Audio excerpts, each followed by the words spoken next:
Hello friends, welcome to अपना PCS classes. आज हम हिस्टोरिकल बैकग्राउंड चैप्टर 1 लक्ष्मीकांत से पढ़ने जा रहे हैं। ये हमारे कॉन्स्टिट्यूशन के जो हिस्टोरिकल बैकग्राउंड है उसके बारे में चैप्टर है। हमारा कॉन्स्टिट्यूशन आज के समय पे जो भी है उसका एक ऐतिहासिक इवोल्यूशन हुआ है, और इस इवोल्यूशन में जो ब्रिटिश के टाइम पे एक्ट, रूल्स, रेगुलेशंस आए उसका बहुत बड़ा इन्फ्लुएंस है, जिसे हम इस पूरे चैप्टर में पढ़ने वाले हैं। तो शुरू करते हैं। सबसे पहले जो ब्रिटिशर्स है हमारे यहाँ, वो एज ए रूलर नहीं आए, वो आए as a economic company, trader के फॉर्म में आए। ईस्ट इंडिया कंपनी के नाम पे 1608 में आए। उसको उन्होंने जब वो वहाँ पे आए तो क्वीन एलिजाबेथ से उन्होंने एक एक्सक्लूसिव ट्रेडिंग का चार्टर ले लिया था। यानी 1600 में क्वीन एलिजाबेथ ने चार्टर के द्वारा उन्हें एक्सक्लूसिव ट्रेडिंग का राइट दे दिया था। अब ये तो थी कंपनी, लेकिन इस कंपनी ने धीरे धीरे अपने पैर फैलाए और 1765 में इसे, जो अभी तक एकदम ट्रेड काम करता था, उसने दीवानी का जो है राइट ऑब्टेन किया। यानी दीवानी मतलब कि जो रेवेन्यू है और सिविल जस्टिस है उसके ऊपर अधिकार प्राप्त किया कुछ एरियाज में, जैसे कि बंगाल, बिहार और उड़ीसा में। ये हुआ बैटल ऑफ बक्सर के बाद। बैटल ऑफ बक्सर के बाद इन्हें ये राइट मिला। उसके बाद एक ये राइट पाने के बाद इनका और भी इवोल्यूशन हुआ। 1858 में हमारा सिपॉय म्यूटिनी हुई, जिसे हम फर्स्ट वॉर ऑफ इंडिपेंडेंस कहते हैं। और उसके बाद जो ये इनके पास पावर थी, कंपनी के पास, ये पावर डायरेक्ट जो ब्रिटिश क्राउन ने अज्यूम कर ली। अभी तक कंपनी थी, लेकिन अब पूरा का पूरा ब्रिटिश क्राउन का राज आ गया। और ये राज चला हमारा 15 अगस्त 1947, हमारे डे ऑफ इंडिपेंडेंस तक। जिस दिन हमें इंडिपेंडेंस मिली उसके पहले ही हमने कॉन्स्टिट्यूएंट असेंबली फॉर्म कर ली थी। कॉन्स्टिट्यूएंट असेंबली मतलब जो हमारे संविधान बनाती है उसकी बॉडी। और 26 जनवरी 1950 को हमारा संविधान आ गया, ये कमेंस हो गया। और जितने सारे फीचर्स हैं जो हमारे इस अभी के संविधान में हैं, ये कहीं ना कहीं ब्रिटिश रूल के दौरान जो लॉज बने थे, रूल्स बने थे, रेगुलेशंस बने थे, उससे इन्फ्लुएंस है। इसे हम दो भाग में पढ़ेंगे। पहला है कंपनी रूल। कंपनी रूल है 1773 से 1858 तक। 1858 तक क्यों? क्योंकि 1858 में हुआ हमारा सेपॉय म्यूटिनी। सेपॉय म्यूटिनी होने के बाद ब्रिटिश गवर्नमेंट को लगा कि अब तो इस पे हमारा इंटरवेंशन का ज़रूरत है, तो इसलिए उसने कंपनी को हटा के ब्रिटिश गवर्नमेंट ने अपना रूल चलाया। तो 1858 तक कंपनी का रूल चला। फिर उसके बाद 1858 से हमारे इंडिपेंडेंस 1947 तक क्राउन का रूल चला। तो पहले हम पढ़ते हैं कंपनी रूल 1773 से लेके 1858 तक। पहला जो एक्ट है वो है रेगुलेटिंग एक्ट ऑफ 1773। इस एक्ट का बहुत कॉन्स्टिट्यूशनल इंपॉर्टेंस है, क्योंकि इसने पहली बार ऐसा स्टेप लिया था जिसके द्वारा ब्रिटिश गवर्नमेंट ने जो ईस्ट इंडिया कंपनी का जो भी कार्य है, यानी जो अफेयर्स है, उसे कंट्रोल और रेगुलेट करने के लिए स्टेप लिया था, फर्स्ट स्टेप। और दूसरा इसका जो सिग्निफिकेंट चीज़ है वो ये है कि इसने सबसे पहले पॉलिटिकल और एडमिनिस्ट्रेटिव फंक्शन कंपनी के रिकॉग्नाइज किया था। अभी तक कंपनी जो थी वो हमारी थी एक ट्रेडिंग कंपनी, यानी उसका काम क्या था? सिर्फ ट्रेड करना। लेकिन पहली बार इस रेगुलेटिंग एक्ट 1773 ने इसे एक पॉलिटिकल और एडमिनिस्ट्रेटिव फंक्शन वाली बॉडी माना। इसका मतलब ट्रेड तो करेगी, लेकिन उसके साथ एक पॉलिटिकल और एडमिनिस्ट्रेटिव फंक्शन भी कुछ करेगी। अब इसके मेन फीचर देखते हैं। इसने गवर्नर ऑफ बंगाल को गवर्नर जनरल ऑफ बंगाल का टर्म दिया, और एक एग्जीक्यूटिव काउंसिल को क्रिएट किया जिसमें 4 मेंबर होंगे। और ये क्या करेंगे? ये असिस्ट करेंगे गवर्नर जनरल ऑफ बंगाल को। हमारे पहले गवर्नर जनरल ऑफ बंगाल कौन थे? Warren Hastings, Lord Warren Hastings. अब बाकी जो प्रोविंसेस हैं, प्रेसिडेंसीज है, sorry, Bombay and Madras presidency, इन्हें बंगाल प्रेसिडेंसी के सबऑर्डिनेट कर दिया गया। क्या कर दिया गया? सबऑर्डिनेट। यानी अब जो बंगाल प्रेसिडेंसी है वो ऊपर है, उसके नीचे है बॉम्बे और मद्रास प्रेसिडेंसीज। ठीक है। जबकि पहले ऐसा नहीं था। पहले क्या था? बॉम्बे अपनी जगह पे, बंगाल अपनी जगह पे और मद्रास अपनी जगह पे थे। तो अब जब ये बंगाल वाला सबसे ऊंचा हो गया है और ये दोनों उनके सबऑर्डिनेट हो गए हैं, तो एक तरीके का ये सेंट्रलाइजेशन शुरू हो गया। सेंट्रलाइजेशन मतलब एक जगह पे पावर को ज़्यादा रखना चाहिए बंगाल में। ठीक। तो इसने और सुप्रीम कोर्ट ऑफ कलकत्ता की बात की। 1774 में इसने इस्टेब्लिश किया सुप्रीम कोर्ट ऑफ कलकत्ता, जिसमें एक चीफ जस्टिस और 3 अदर जजेस थे। इसने कंपनी के सर्वेंट्स को किसी भी तरीके के प्राइवेट ट्रेड में या फिर किसी भी तरीके के ब्राइब्स यानी घूस लेने या देने में, घूस देने में रोका गया कि कंपनी के सर्वेंट ऐसा नहीं कर सकते हैं। इसके अलावा ब्रिटिश गवर्नमेंट का कंट्रोल कंपनी पे इन्होंने और बढ़ाया। कैसे बढ़ाया? इन्होंने क्या किया कि कोर्ट ऑफ डायरेक्टर जो है कंपनी के, जो कंपनी की गवर्निंग बॉडी होती है, उनको कहा कि जो भी रेवेन्यू, सिविल या मिलिट्री अफेयर हो रहे हैं उसकी रिपोर्ट आप दीजिए। किसको? ब्रिटिश गवर्नमेंट को। तो इस तरीके से इसमें जो मेन फीचर आया वो यही था कि एडमिनिस्ट्रेटिव और पॉलिटिकल फंक्शन कंपनी का रिकॉग्नाइज किया। दूसरा सेंट्रल एडमिनिस्ट्रेशन। सेंट्रल एडमिनिस्ट्रेशन कैसे? जैसे कि हमने बताया कि इसने सबऑर्डिनेट कर दिया है। और पहला कि ब्रिटिश गवर्नमेंट कंट्रोल कर रहा है, रेगुलेट कर रहा है। कैसे रेगुलेट कर रहा है? इसका हमने यहाँ पे देखा कि ये रेगुलेट कर रहा है कोर्ट ऑफ डायरेक्टर को सारे अफेयर्स के बारे में रिपोर्ट करने का प्रोविजन करके। अब नेक्स्ट जो एक्ट आता है वो आता है अमेंडिंग एक्ट 1781। अब रेगुलेटिंग एक्ट 1773 में कुछ प्रॉब्लम्स थे। इसके लिए अमेंडिंग एक्ट 1781 को लाया गया, जिसे हम एक्ट ऑफ सेटलमेंट के नाम से भी जानते हैं। एक्ट ऑफ सेटलमेंट के नाम से भी जानते हैं। इसके कुछ फीचर्स ऐसे हैं। इसने गवर्नर जनरल और जो काउंसिल है, ये काउंसिल कब बनी? अभी 1773 वाले एक्ट में बनी, रेगुलेटिंग एक्ट में। इसको जो इन्होंने ऑफिशियल कैपेसिटी में काम किया है उसके लाइबिलिटी से एग्जेम्प्ट कर दिया। यानी अगर गवर्नर जनरल और काउंसिल कोई ऐसा काम करता है जो उनकी ऑफिशियल कैपेसिटी में हो तो उनको एग्जेम्पशन मिल जाएगा इस मामले में, यानी उन्हें छूट मिल जाएगी। इसी तरह इसने सर्वेंट, जो कंपनी के सर्वेंट है, उन्हें भी सुप्रीम कोर्ट के जुरिस्डिक्शन से छूट देती अगर वो अपने ऑफिशियल एक्शन कर रहे हैं। ठीक है। Next, it excluded the revenue matters and matter arising in collection of revenue from jurisdiction of supreme court. Supreme court के जुरिस्डिक्शन से इसने रेवेन्यू मैटर्स और जितने भी कलेक्शन ऑफ रेवेन्यू से रिलेटेड मैटर थे उनको एक्सक्लूड कर दिया, यानी सुप्रीम कोर्ट इन सारे मैटर को नहीं सुन सकती। Next, it provided supreme court to have jurisdiction over all inhabitant of Calcutta. इसने कहा जो सुप्रीम कोर्ट है उसका जुरिस्डिक्शन कलकत्ता में रहने वाले सारे लोगों पे, इनहैबिटेंट यानी रहने वाले लोगों पर है, यानी सुप्रीम कोर्ट का क्षेत्राधिकार कलकत्ता के सारे लोगों पर है। इसने कोर्ट को कहा कि पर्सनल लॉ एडमिनिस्टर करें, जैसे कि अगर हिंदू है तो हिंदू लॉ के अकॉर्डिंग उसको ट्राई किया जाए, मुस्लिम है तो मुहम्मदन लॉ के अकॉर्डिंग उसे ट्राई किया जाए।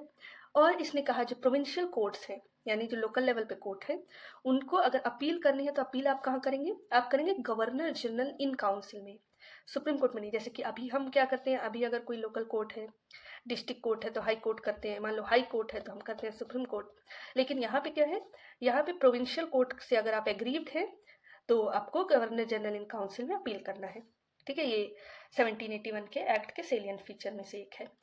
इसके अलावा इसने गवर्नर जनरल इन काउंसिल को प्रोविंशियल कोर्ट और काउंसिल के लिए रेगुलेशन फ्रेम करने का पावर दिया। अब नेक्स्ट जो एक्ट आता है वो आता है पिट्स इंडिया एक्ट 1784 का। ठीक है, इसके फीचर्स क्या थे? इसने कमर्शियल और पॉलिटिकल फंक्शन जो कंपनी के हैं उन्हें डिस्टिंग्विश किया। अब 1773 में पहली बार माना गया कि कंपनी के पास पॉलिटिकल फंक्शन है। अब इसके बाद ये जो 1784 है, इसमें जो कंपनी के पास पॉलिटिकल फंक्शन है और ट्रेडिंग यानी कॉमर्शियल फंक्शन है, इसको अलग अलग किया गया, भाई डिस्टिंग्विश किया गया। इसके अलावा अब ये अलग हुआ तो जो कमर्शियल फंक्शन है उसके लिए कोर्ट ऑफ डायरेक्टर कौन है? जो कंपनी को चलाते हैं। और जो पॉलिटिकल फंक्शन है उसके लिए बोर्ड ऑफ कंट्रोल की इस्टेब्लिशमेंट किया। तो commercial function court of director deal करते थे और political function board of control deal करते थे, यानी दो अथॉरिटी हो गई। इसी को हम कहते हैं डबल गवर्नमेंट। तो डबल गवर्नमेंट का स्टार्ट कहाँ हुआ? 1784 में। देखिए ये डबल गवर्नमेंट लिखा है, डबल गवर्नमेंट यानी कोर्ट ऑफ डायरेक्टर है कमर्शियल अफेयर के लिए और बोर्ड ऑफ कंट्रोल है पॉलिटिकल अफेयर के लिए। इसके बाद जो बोर्ड ऑफ कंट्रोल है इसको एम्पावर किया कि वो जितने भी सिविल और मिलिट्री गवर्नमेंट है या फिर रेवेन्यू है ब्रिटिश पोजीशन का, उसको ये सुपरवाइज करे और उसके ऊपर जो भी ऑपरेशन काम करना है उसको डायरेक्ट करे। तो बोर्ड ऑफ कंट्रोल को और पावर मिल गई। इसीलिए ये एक्ट दो कारणों से बहुत ही सिग्निफिकेंट रहा है। पहला कि पहली बार जो कंपनी की टेरिटरीज हैं उन्हें ब्रिटिश पोजीशन इन इंडिया कहा गया। इसका मतलब अब देखिए ब्रिटिश का धीरे धीरे इन्फ्लुएंस आता शुरू हो गया है। सेकेंड, जो ब्रिटिश गवर्नमेंट है उसे सुप्रीम कंट्रोल दे दिया कंपनी के अफेयर एंड इट्स एडमिनिस्ट्रेशन ने। अब जो भी ब्रिटिश गवर्नमेंट है उसका पूरा अधिकार पूरा सुप्रीम कंट्रोल है कंपनी के सारे काम और एडमिनिस्ट्रेशन में। किसके द्वारा? बोर्ड ऑफ कंट्रोल के द्वारा। तो ब्रिटिश गवर्नमेंट का पूरा इन्फ्लुएंस अब हो गया। अब कंपनी धीरे धीरे कम हो रही है, ब्रिटिश गवर्नमेंट का इन्वॉल्वमेंट ज़्यादा हो रहा है। नेक्स्ट आता है 1786 का एक्ट। 1786 में लॉर्ड कॉर्नवालिस को गवर्नर जनरल बनाया गया बंगाल का। तो उन्होंने दो डिमांड रखी। उन्होंने कहा कि ये जो उनके काउंसिल का डिसीजन है वो चाहे तो इसे ओवरराइड कर दे, यानी अगर काउंसिल ने कुछ कहा और गवर्नर जनरल दूसरा जो चाहते हैं तो गवर्नर जनरल अपना पावर एक्सरसाइज करे और इन लोगों की बात को ओवरराइड कर दे, यानी इन लोगों की बात को नज़रअंदाज कर ले। दूसरा कि वो कमांडर इन चीफ होंगे, और इन्हीं दोनों बातों को लागू करने के लिए ये एक्ट आया। अब नेक्स्ट एक्ट आया चार्टर एक्ट 1793। इसके मेन फीचर क्या थे? जो ओवरराइडिंग पावर लॉर्ड कॉर्नवालिस को दी गई थी पिछले एक्ट में, अब ये जितने भी गवर्नर जनरल फ्यूचर में आएंगे या किसी भी प्रेसिडेंसी के गवर्नर्स हैं उनको ये पावर दे दी गई है। किस एक्ट से? Charter act 1793।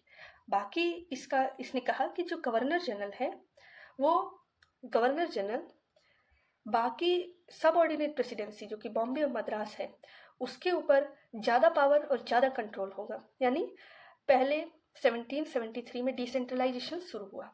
उन्होंने कहा कि बंगाल जो है वो ऊपर रहेगा, उसके नीचे रहेंगे बॉम्बे और मद्रास।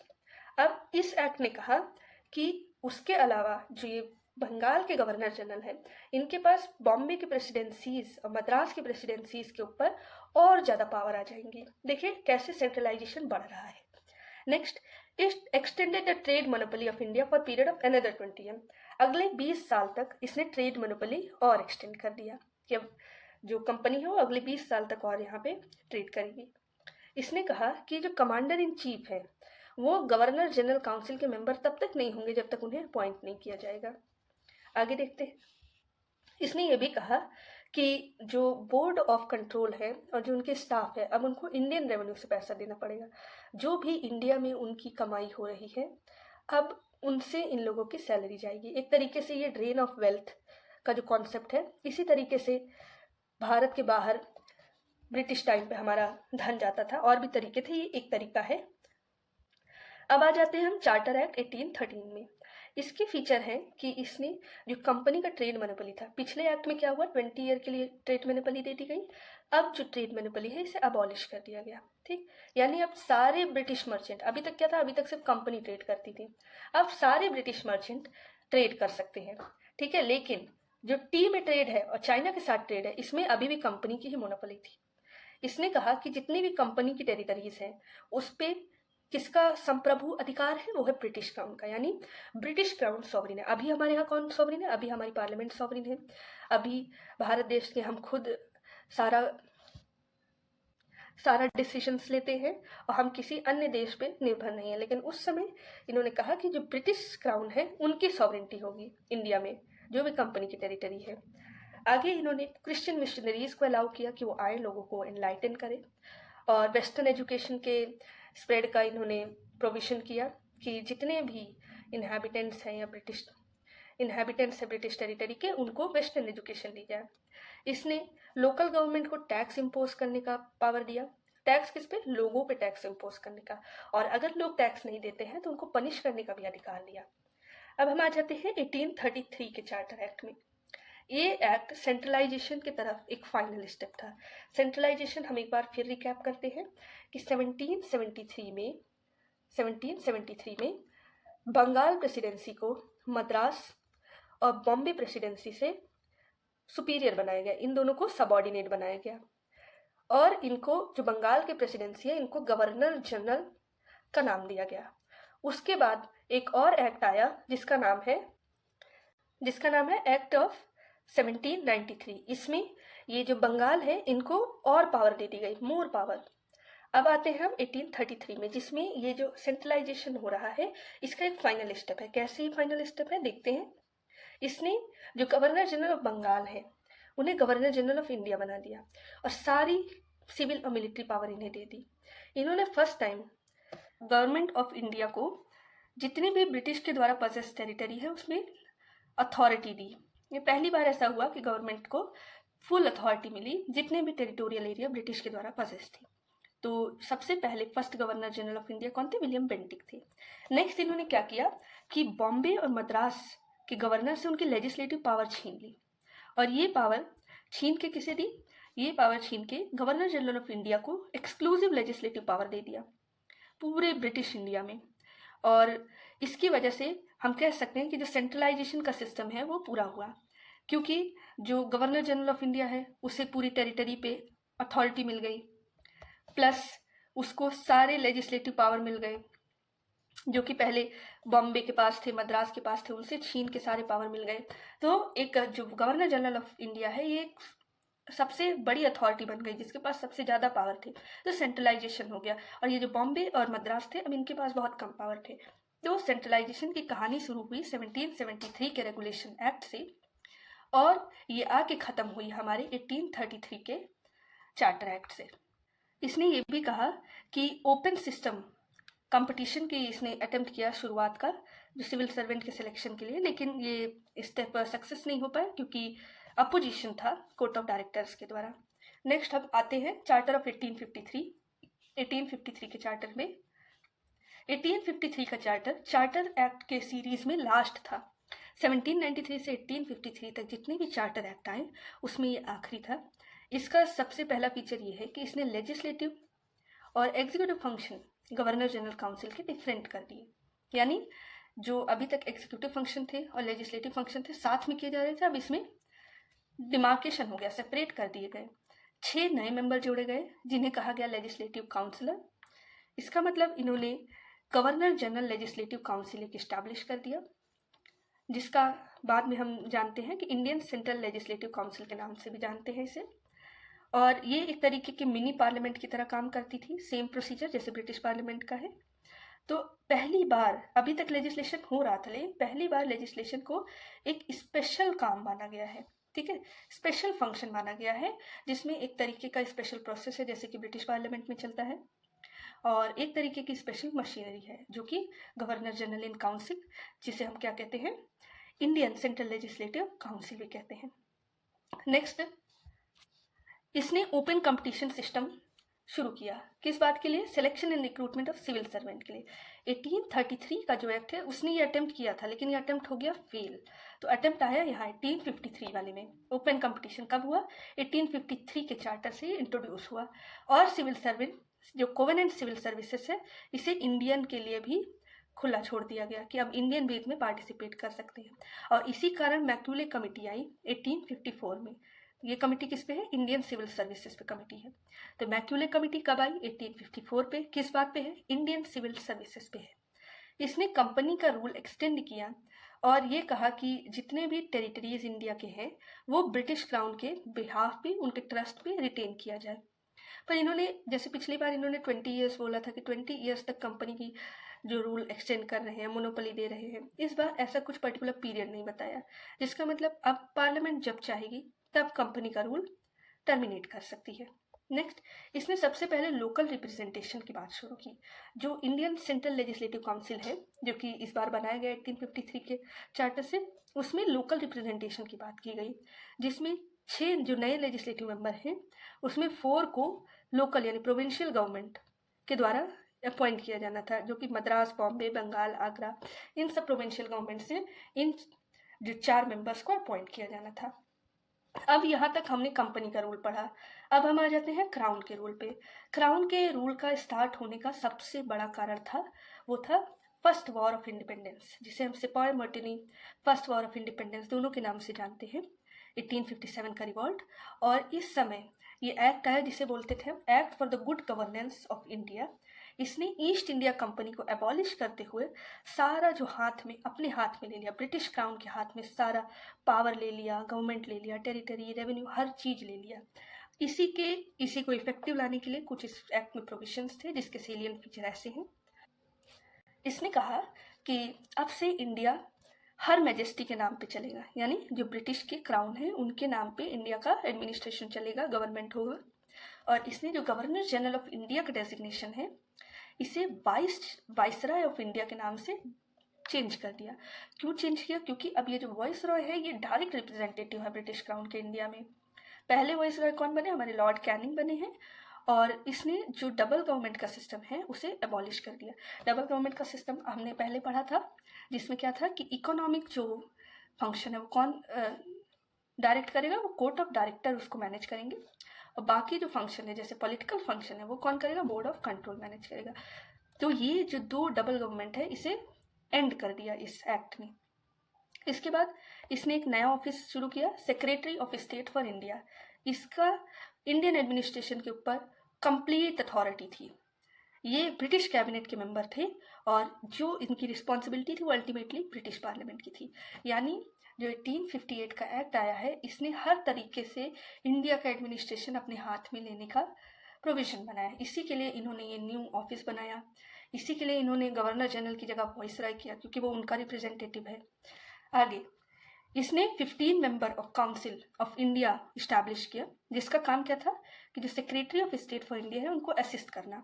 ये एक तरीके की एडवाइजरी बॉडी थी, यानी ऐसा नहीं है कि सेक्रेटरी को उनकी बात माननी ही, एडवाइजरी बॉडी थी, वो एडवाइस कर सकते थे और इसके चेयरमैन होते थे सेक्रेटरी ऑफ द स्टेट खुद। इसने secretary of the state in council को बॉडी कॉर्पोरेट बनाया।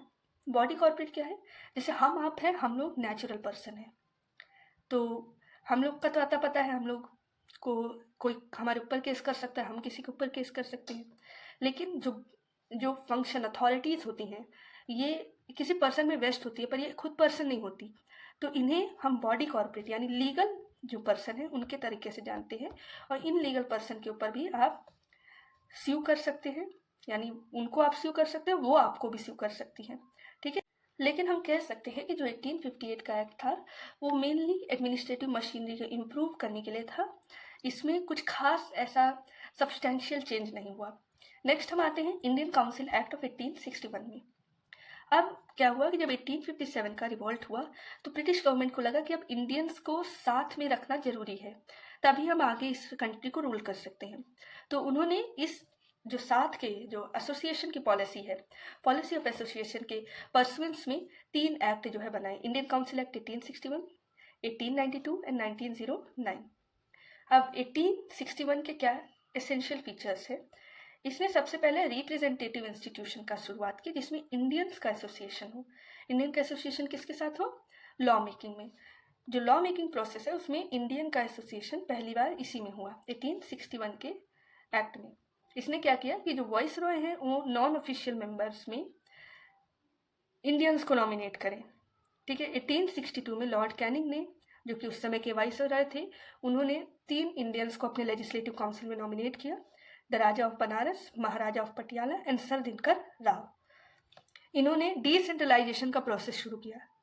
जैसा कि हमने देखा कि 1853 तक सारी की सारी power governor general of India में आ गई थी, और जो बॉम्बे है, मद्रास है जैसी प्रेसिडेंसी, इन्हें सब पावर कम कर दी गई थी और सबऑर्डिनेशन इनका हो गया था। इस बात को अब उल्टा घुमाना है, यानी प्रोसेस ऑफ डिसेंट्रलाइजेशन। यहाँ से पावर लेके अब फिर से यहाँ पावर जाएगी, इसने ये इनिशिएट किया है। इसने क्या किया कि जो पावर बॉम्बे और मद्रास प्रेसिडेंसी से ले ली गई थी लेजिस्लेटिव पावर, उसे उन्हें वापस दे दी, ठीक है। तो जो रेगुलेटिंग एक्ट से शुरुआत हुई सेंट्रलाइजिंग टेंडेंसी की, उसको इसने क्या किया, रिवर्स कर दिया। और इसके बाद जो लेजिस्लेटिव डिवोल्यूशन हुआ, इससे जो वहाँ की प्रोविंसेस हैं उनको कंप्लीट इंटरनल ऑटोनॉमी 1937 में मिली।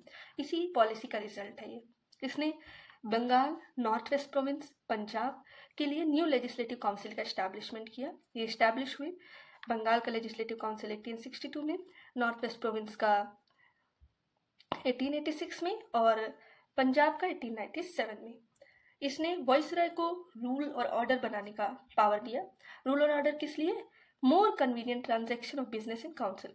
काउंसिल में जो बिजनेस हो रहा है वो और अच्छे से चल सके, इसके लिए वो रूल्स एंड ऑर्डर बना सकते थे। इसने पोर्टफोलियो सिस्टम को रिकॉग्निशन किया। ये क्वेश्चन आ चुका है कि पोर्टफोलियो सिस्टम को किस एक्ट ने रिकॉग्नाइज किया, तो 1861 के एक्ट ने, इंडियन काउंसिल एक्ट 1861। ये लॉर्ड कैनिंग द्वारा इंट्रोड्यूस कराया गया, और इससे क्या हुआ कि जितने भी वाइस रॉय के काउंसिल के मेंबर हैं उन्हें किसी न किसी डिपार्टमेंट का इंचार्ज बना दिया जाता था, और उन्हें अथॉरिटी दी जाती थी कि वो फाइनल ऑर्डर काउंसिल के बिहाफ पे अपने डिपार्टमेंट के रेस्पेक्ट में दे सकते हैं। इस एक्ट ने वॉइसरॉय को ऑर्डिनेंस इशू करने की power the without concurrence of legislative council. कब, इमरजेंसी के दौरान। और ये ऑर्डिनेंस की जो लाइफ है वो 6 मंथ तक की थी।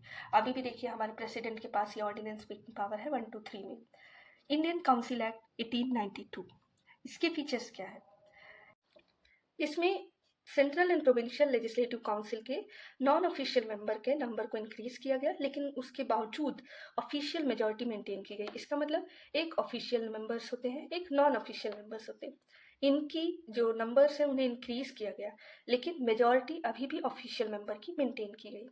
इसने लेजिस्लेटिव काउंसिल के फंक्शन को इंक्रीज किया और उन्हें बजट डिस्कस करने और एग्जीक्यूटिव से क्वेश्चन करने का अधिकार दिया। इसके अलावा इन्होंने सेंट्रल लेजिस्लेटिव काउंसिल में नॉन ऑफिशियल मेंबर के नॉमिनेशन का प्रोविजन किया, और ये नॉमिनेशन करते थे वॉइस राय किसके रिकमेंडेशन पे? प्रोविंशियल लेजिस्लेटिव काउंसिल और बंगाल चैम्बर ऑफ कॉमर्स के रिकमेंडेशन पे। और प्रोविंशियल लेजिस्लेटिव काउंसिल में नॉमिनेशन किसके द्वारा होता था? गवर्नर के द्वारा। और रिकमेंडेशन किसकी होती थी? रिकमेंडेशन होती थी district board, municipalities, universities, trade association, zamindars and chambers.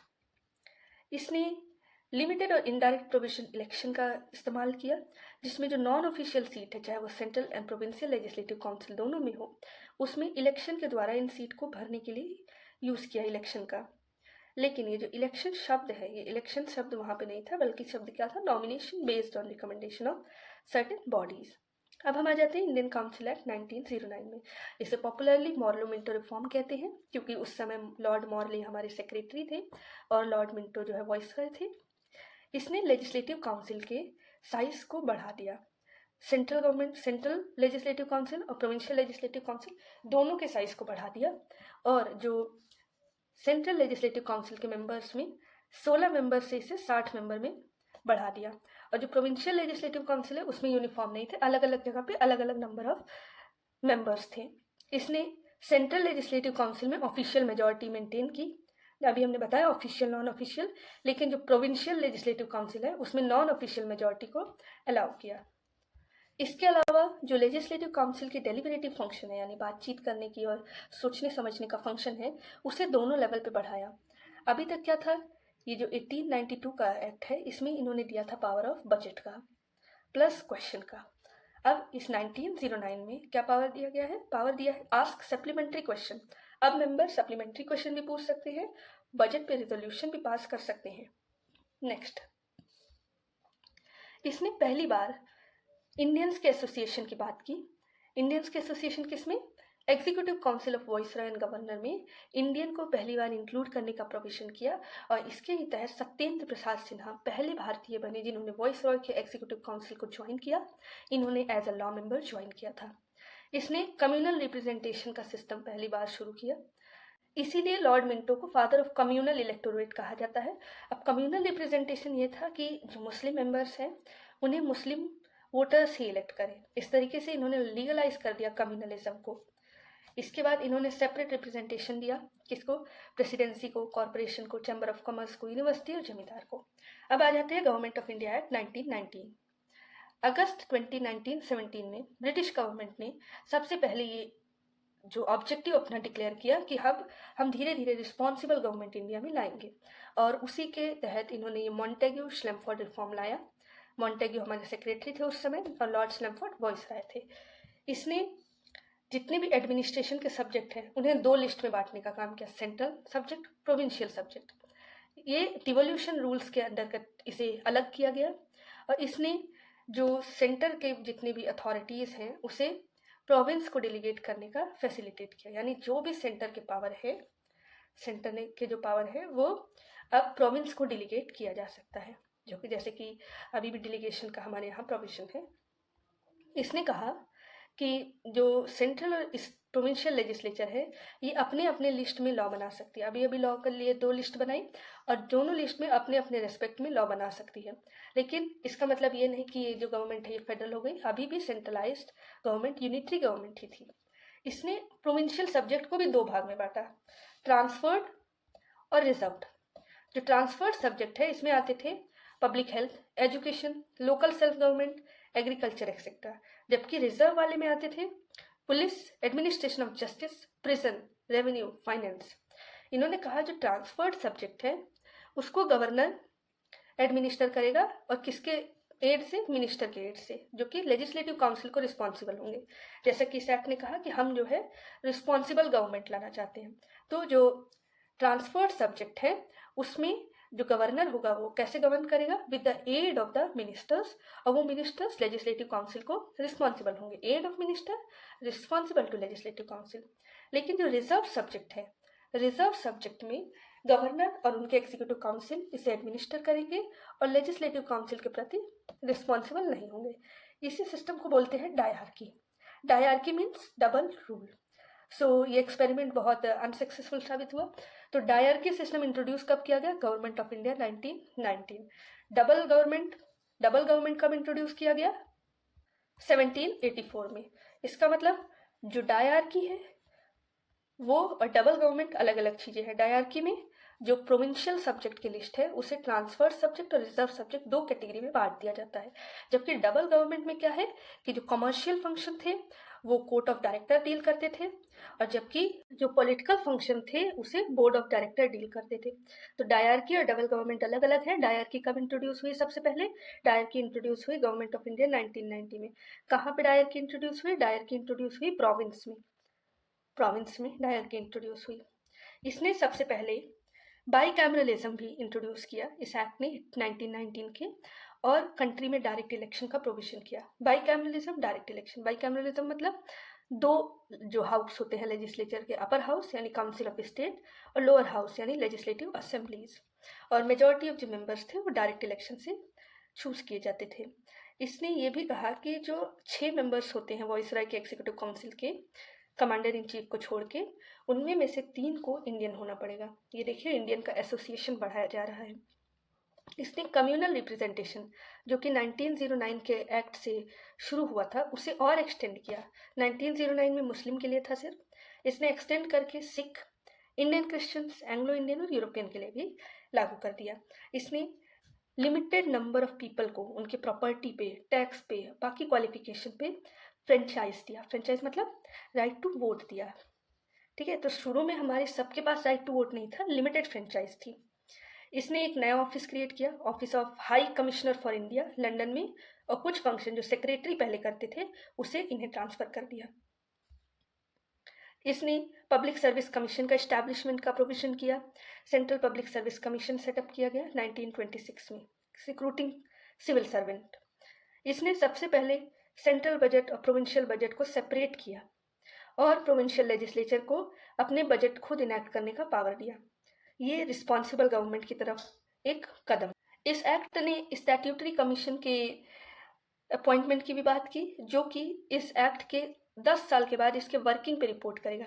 इसी प्रोविजन के अंतर्गत साइमन कमीशन अपॉइंट किया गया था 10 साल पूरे होने में 2 साल पहले ही। ठीक है, इसके बारे में आगे पढ़ेंगे। इसने चैम्बर ऑफ प्रिंस के एस्टैब्लिशमेंट का प्रोविजन किया, जिसे नरेंद्र मंडल भी कहते हैं। 1921 में इनॉग्रेट हुआ। इसमें 120 मेंबर्स थे, जिसमें प्रिंस थे 108 स्टेट के और 12 रिप्रेजेंटेटिव थे अदर स्टेट के। इसके हेड थे वॉइसरॉय।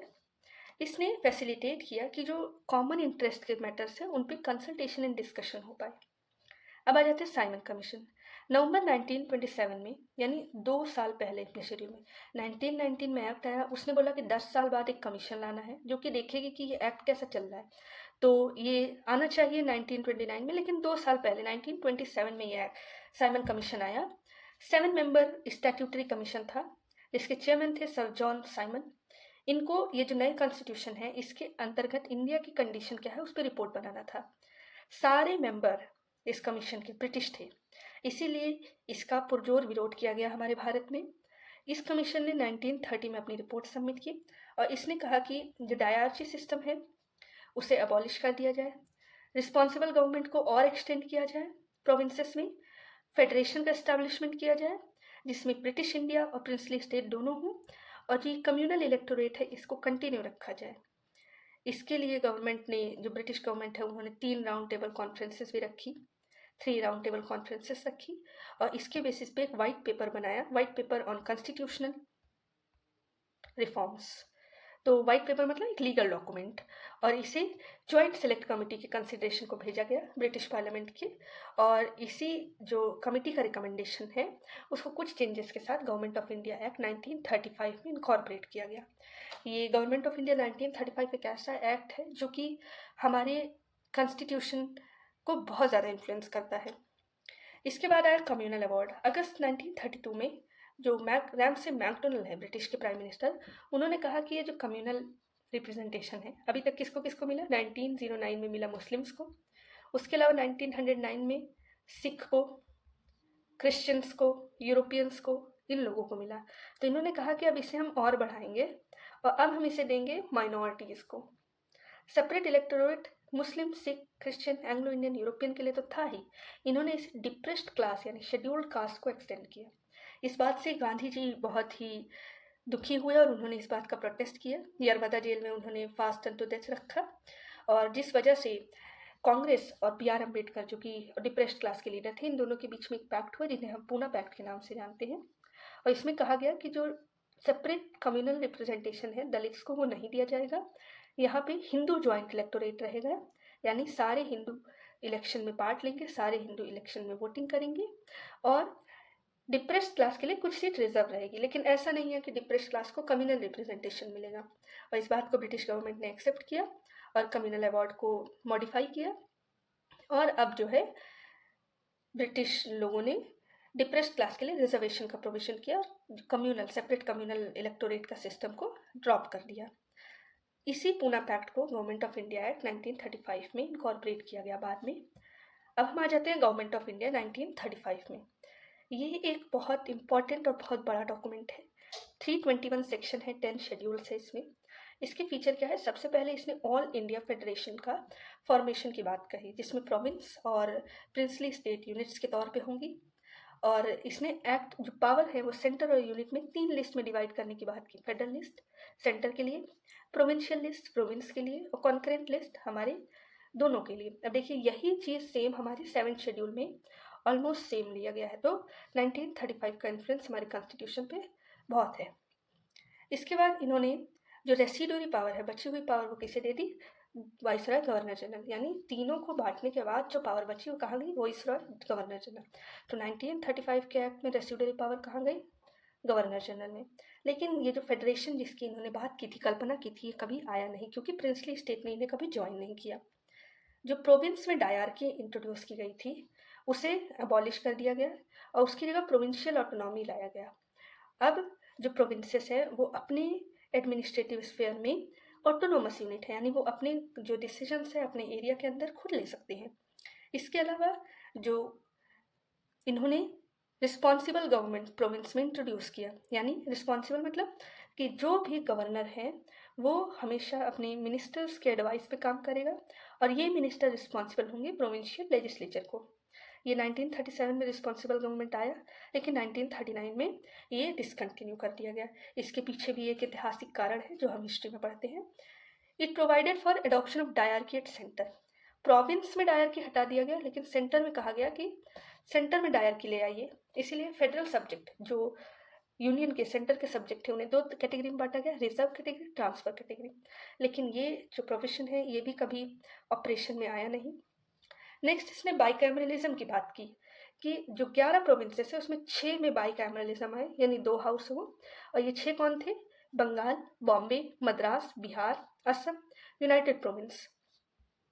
इसने डिप्रेस्ड क्लासेस को certain number of general seat पर रिजर्वेशन दिया, जो कि पूना पैक्ट में कहा गया था, इसी को इनकॉर्पोरेट किया गया है। और इसने सोशल रिप्रेजेंटेशन वुमेन्स और लेबरर्स को भी एक्सटेंड किया। इसने काउंसिल ऑफ इंडिया को अबॉलिश कर दिया, जो कि गवर्नमेंट ऑफ इंडिया एक्ट 1858 के द्वारा इस्टेब्लिश किया गया था। इसकी जगह पे क्या हुआ कि जो secretary of state for India है उन्हें एडवाइजर्स की टीम दी गई। इस एक्ट ने फ्रेंचाइज को एक्सटेंड किया। अभी तक लिमिटेड फ्रेंचाइज था, किस बेसिस पे, प्रॉपर्टी पे, टैक्स पे, क्वालिफिकेशन पे। अब 14% ऑफ टोटल पॉपुलेशन के पास वोटिंग राइट आ गई। अभी भी पूरे लोगों के पास नहीं आई थी इस समय तक, 1935 के एक्ट तक। It provided for establishment of reserve bank of India. Reserve bank of India के एस्टैब्लिशमेंट की इसने बात की, ताकि वो करेंसी एंड क्रेडिट कंट्री के करेंसी और क्रेडिट को कंट्रोल कर सके। आगे देखते हैं। इसने फेडरल पब्लिक सर्विस कमीशन के साथ साथ provincial public service commission, joint public service commission का भी प्रोविजन बनाया। इसने एक फेडरल कोर्ट इस्टेब्लिश किया 1937। इसी का सक्सेसर है हमारा सुप्रीम कोर्ट। पहले फेडरल कोर्ट था, फिर अब हमारा सुप्रीम कोर्ट है। इसने म्यांमार को, जो कि बर्मा पहले कहलाता था, उसे इंडिया से सेपरेट किया और 2 नए प्रोविंसेस बनाए, उड़ीसा और सिंध के। इंटरेस्ट ऑफ माइनॉरिटी को सेफगार्ड करने के लिए प्रोविजन बनाए। फेडरल रेलवे अथॉरिटी इस्टेब्लिश की, जो कि रेलवे का एडमिनिस्ट्रेशन देखेंगी। इसने ऑडिटर जनरल ऑफ इंडिया के अपॉइंटमेंट की बात की, जो कि फेडरेशन एंड प्रोविंस के अकाउंट को देखेगा, ऑडिट करेगा। अब आ जाता है हमारा इंडियन इंडिपेंडेंस एक्ट, वो एक्ट जिसके द्वारा हमें आज़ादी मिली और जिसके द्वारा हमारा देश 2 हिस्सों में बट गया। फरवरी 20, 1947 को ब्रिटिश प्राइम मिनिस्टर क्लेमेंट एटली, जिस समय हमारा इंडिपेंडेंस हुआ उस समय ब्रिटिश प्राइम मिनिस्टर थे क्लेमेंट एटली, इन्होंने डिक्लेयर किया कि जो ब्रिटिश का रूल है वो 30 जून तक खत्म हो जाएगा। उसके बाद जो भी एडमिनिस्ट्रेशन है वो रिस्पॉन्सिबल इंडियन हैंड्स में चले जाएंगे। इसको सुनते ही जो मुस्लिम लीग है वो सेपरेट कंट्री की डिमांड करने लगी और इसके बाद ब्रिटिश गवर्नमेंट ने ये क्लियर कर दिया कि जो कॉन्स्टिट्यूएंट असेंबली बनाएगी उसे वह कंट्री, मतलब वो पार्ट कंट्री के फॉलो करेंगे जो उनको मानने को एक्सेप्ट है, और जो अनविलिंग है उसे एक्सेप्ट करने पे उन पे ये इम्पोज नहीं किया जा सकता। तो उसी दिन लॉर्ड माउंटबेटन ने 3 जनवरी को एक प्लान रखा जिसका नाम है माउंटबेटन प्लान। इस प्लान के तहत उन्होंने इंडिया और पाकिस्तान को अलग करने की बात कही और ये जो प्लान है कांग्रेस और मुस्लिम लीग दोनों द्वारा एक्सेप्ट किया गया। और इसी के बाद तुरंत इंडियन इंडिपेंडेंस एक्ट 1947 आया। इसका फोर्स हुआ 15 अगस्त, लेकिन अगर इसका जो एसेंट है जिस दिन ये एक्ट आया वो है 18 जुलाई 1947 को। इस एक्ट के कुछ फीचर्स ऐसे हैं, इसने सबसे पहले तो ब्रिटिश रूल खत्म कर दिया, बोला कि अब इंडिया एक इंडिपेंडेंट और सॉवरेन स्टेट है 15 अगस्त 1947 से। इसने इंडिया को 2 भाग में पार्टीशन कर दिया, इंडिया एंड पाकिस्तान, और ये दोनों देश को ये राइट दिया कि वो जो ब्रिटिश कॉमनवेल्थ है उससे सेसीड कर सकते हैं, यानी उससे बाहर निकल सकते हैं। ऑफिस ऑफ वॉइस रॉय को एबॉलिश कर दिया गया और हर जगह एक गवर्नर जनरल का अपॉइंटमेंट किया गया, हर डोमिनियन यानी इंडिया में, पाकिस्तान में, जो कि ब्रिटिश किंग के द्वारा अपॉइंट किया जाता है। लेकिन जो गवर्नमेंट है ब्रिटेन की, उनकी कोई रिस्पॉन्सिबिलिटी नहीं है गवर्नमेंट ऑफ इंडिया और गवर्नमेंट ऑफ पाकिस्तान से रिलेटेड। इसने कॉन्स्टिट्यूएंट असेंबली, जो दोनों डोमिनियन है, उनकी कॉन्स्टिट्यूएंट असेंबली को ये पावर दी कि आप अपना कॉन्स्टिट्यूशन बनाइए, जो ब्रिटिश पार्लियामेंट के द्वारा कोई भी लॉ बनाया गया उसे रिपील करिए यानी हटाइए। ये जो इंडिपेंडेंस एक्ट है खुद 1947 का, आप चाहे तो इसे भी हटा दीजिए। इसने कॉन्स्टिट्यूएंट असेंबली को जब तक कोई लॉ नहीं बन जाता है, नया कॉन्स्टिट्यूशन नहीं बन जाता है, तब तक अपने एरिया के लिए लेजिस्लेट करने का भी पावर दिया। और ये कहा गया कि जो भी ब्रिटिश पार्लियामेंट का एक्ट है 15 अगस्त 1947, 15 अगस्त 1947 के बाद वो इन दोनों डोमिनियन पर एक्सटेंड नहीं करेगा जब तक वो खुद डोमिनियन मानेगी नहीं। इससे पहले क्या होता था कि जो ब्रिटिश पार्लियामेंट के लॉ है वो एक्सटेंड करते थे इंडिया को, लेकिन अब जब तक वो एक्सटेंड नहीं किया जाएगा वहाँ के लेजिस्लेचर के द्वारा तब तक एक्सटेंड नहीं होगी। इसने office of secretary for India की पोस्ट को एबॉलिश कर दिया गया और उसकी फंक्शन को secretary of state for Commonwealth affair को ट्रांसफर कर दिया गया। इसने ये प्रोक्लेम कर दिया कि जो ब्रिटिश पैरामाउंटेंसी है इंडियन प्रिंसली स्टेट पे, वो भी खत्म हो गई। ट्राइबल एरिया के साथ जो ट्रीटी रिलेशन है वो भी खत्म हो गई। इसने प्रिंसली स्टेट को एक फ्रीडम दे दी कि वो इंडिया ज्वाइन करे, पाकिस्तान ज्वाइन करे, इंडिपेंडेंट रहे। इस कारण से थोड़ा प्रॉब्लम भी हुई जिसे सरदार वल्लभ भाई पटेल ने सुधारा था, इसीलिए उन्हें आयरन मैन ऑफ इंडिया कहा जाता है। इसके अलावा इन्होंने ये कहा कि जो गवर्नेंस है हर डोमिनियन या प्रोविंस का, उसको गवर्नमेंट ऑफ इंडिया एक्ट 1935 के तहत चलाया जाए जब तक नया कॉन्स्टिट्यूशन नहीं बन जाता है। लेकिन डोमिनियन इसके लिए बात नहीं थी, वो इसकी जगह पे नया लॉ बना सकती थी या इसको मानने से इनकार कर सकती थी अपने खुद की मॉडिफिकेशन करके। इसने ब्रिटिश मोनार्क को वीटो पावर से डिप्राइव कर दिया, जो कि रिजर्वेशन किया जाता था कि कुछ बिल को रिजर्व किया जाता था ब्रिटिश मोनार्क के लिए, वो पावर हटा दी गई और ये पावर चली गई गवर्नर जनरल को। गवर्नर जनरल के पास फुल पावर हो गई कि वो किसी बिल को असेंट करे। इसके बाद गवर्नर जनरल ऑफ इंडिया और प्रोविंशियल गवर्नर को नॉमिनल हेड की तरह डेजिग्नेट किया गया। कैसे हेड? नॉमिनल हेड थे ये, यानी सिर्फ नाम के हेड थे। इनको एक्ट करना था किसके एडवाइस पे? काउंसिल ऑफ मिनिस्टर्स के एडवाइस पे। इसका मतलब ये सिर्फ नाम मात्र रह गए थे, रियल अथॉरिटी थी काउंसिल ऑफ मिनिस्टर में। एम्परर ऑफ इंडिया जो टाइटल था किंग ऑफ इंग्लैंड से, उसको इसने ड्रॉप कर दिया इस एक्ट ने। इसने सिविल सर्विसेज के अपॉइंटमेंट को डिसकंटिन्यू कर दिया और इंडिया में जो सेक्रेटरी ऑफ स्टेट के द्वारा जो पोस्ट का रिजर्वेशन होता था उसको भी डिसकंटिन्यू कर दिया गया। जो भी मेंबर सिविल सर्विसेज के 15 अगस्त 1947 से पहले अपॉइंट किए गए थे उन्हें पूरा बेनिफिट एंजॉय करने का मौका दिया गया कि जब तक वो वहाँ पे हैं तब तक वो बेनिफिट एंजॉय करें। 14-15 अगस्त की आधी रात को ब्रिटिश रूल हमारा ख़त्म हुआ, 2 नए कंट्री बनी, India and Pakistan. Lord Mountbatten first governor general बने और जवाहरलाल नेहरू को उन्होंने पहले प्रधानमंत्री के तौर पे शपथ दिलाई। और ये जो कॉन्स्टिट्यूएंट असेंबली है ये हमारा पार्लियामेंट ऑफ इंडिया भी बन गया, यानी कॉन्स्टिट्यूएंट असेंबली जो पहले से 1946 में थी ये पार्लियामेंट ऑफ इंडिया बन गया। यानी एक काम इसका है कॉन्स्टिट्यूशन बनाना, और जब ये पार्लियामेंट के तौर पे बैठेगी तो इसका काम है लॉज बनाना। जो इंटरिम गवर्नमेंट फॉर्म हुई थी फिर उन्होंने ही पूरा हमारा गवर्नमेंट चलाया था। सो ये रहा हमारा जो कॉन्स्टिट्यूशन का है हिस्टोरिकल डेवलपमेंट। जैसे हमने देखा कि कई सारे सेलिएंट फीचर आज के प्रेजेंट कॉन्स्टिट्यूशन में हमें दिखते हैं। सो हमारा कॉन्स्टिट्यूशन ग्रेटली इन्फ्लुएंस है British rules and regulation act के द्वारा और ज़्यादातर गवर्नमेंट ऑफ इंडिया एक्ट 1935 के द्वारा। Thank you friends.